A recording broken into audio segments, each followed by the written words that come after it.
Hi, everybody.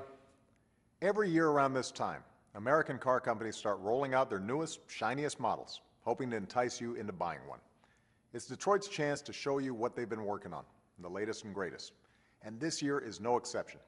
They've got some pretty good-looking cars coming out.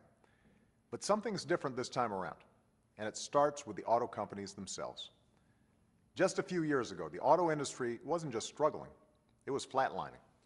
GM and Chrysler were on the verge of collapse. Suppliers and distributors were at risk of going under.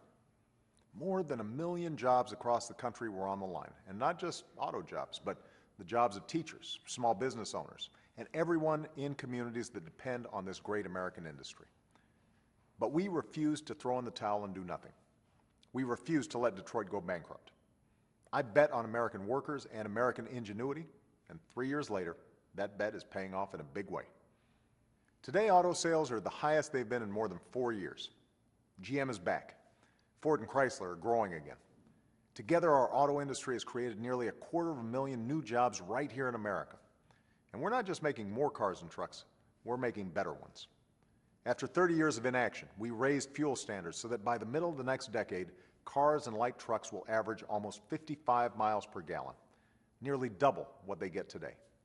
That means you'll only have to fill up every 2 weeks instead of every week. It's good for your wallet, it's good for our economy, and it's good for the environment.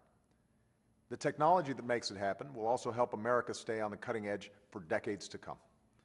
Just this week, GM announced they plan to hire 1,500 workers for a new research center in Michigan to help make sure the high-tech cars of tomorrow are designed and built right here in America.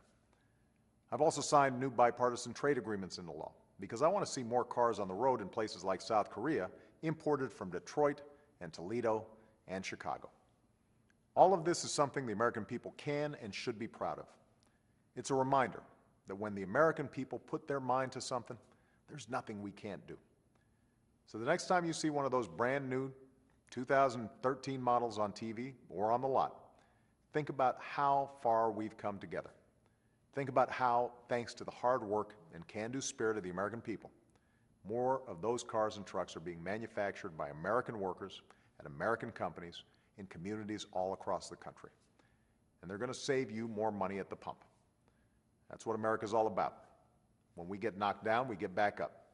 We come back stronger. And as long as I'm president, that's what we'll keep doing. Thanks, and have a great weekend.